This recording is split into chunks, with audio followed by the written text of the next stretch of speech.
if you want to try to sell these pieces intact, that's impossible. Nobody will touch them. So hopefully in this week, the police will catch the thieves, because then they probably don't have time to dismantle these pieces, to melt down the gold and the silver. So it's really a race against time. It's a tough time to be French. The country can neither hold down a prime minister nor hang on to its crown jewels. Sunday's robbery at the Louvre seems distinctly more low-tech than Hollywood heist.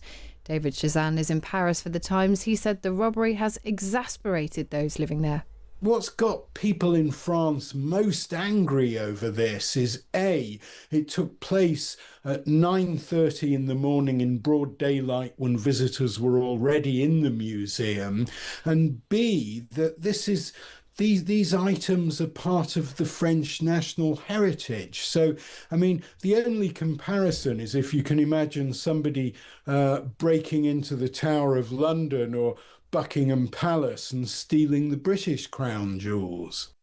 Well, that was David Chazan in Paris for The Times. Arthur Brand is an art detective known as the Indiana Jones of the art world, and he joins us now. Good morning. Good morning. So I suppose the first question, Arthur, is are you involved in trying to get these precious jewels back? Well, not for the moment. The French police is doing their best job. Probably the Secret Service even is involved. It's a national scandal, of course, in France. Robbing the Louvre, the world's most famous museum, and then getting away with the French crown jewels. It's such a scandal. So the police is working on it, the Secret Service. If in 1 or 2 years they don't get the thieves or the loot, I might hope for a call. Somebody might tip me off, an ex-girlfriend or somebody else. So at the moment, I cannot do that much. I have to wait patiently. If you were able to be involved from the very beginning, which direction would you be looking at? Do you think it's more likely that this is somebody who has stolen these precious jewels to order, in that they want to keep them together intact just because they want to look at them? Or do you think that this is a gang who would steal this kind of a thing to break it up, melt it down and resell it in parts? Yeah, well, it's something from Hollywood movies that there are collectors who would like to have this stuff, but nobody buys it. It's too hot. You can see it all around the world in the newspapers. So there's nobody who would touch this.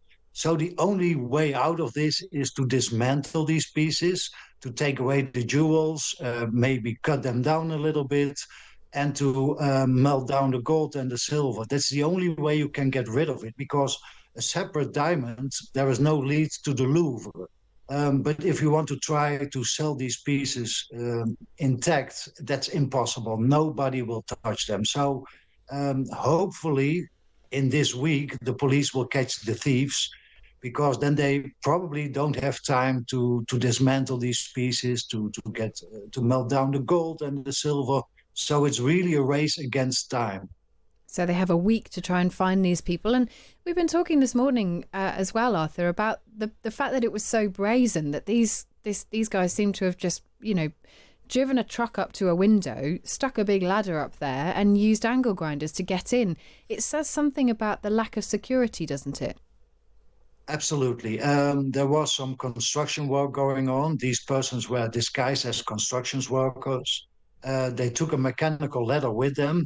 But, they went in and out the Louvre in 4 minutes. They went through a door, they smashed the display cases, and 4 minutes, that's incredible. So something was wrong there. And I think they will try to find out what was wrong, because it should be possible to rob the Louvre in the first place, and second, not in 4 minutes. And that's the whole problem. You can go into every museum in the world, you can carry a gun, and it's not impossible to steal something from a museum. And what museums do is they try to slow down the thieves.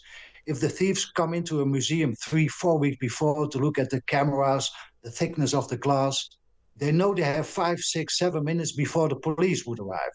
So if they see too many doors, the glass is too thick, they might think, well, we are not going to make this happen in 5, 6 minutes. because if it takes longer, the police is waiting for you. Yeah. And So in this case, they thought they could take it off, and they succeeded. yeah, they definitely did.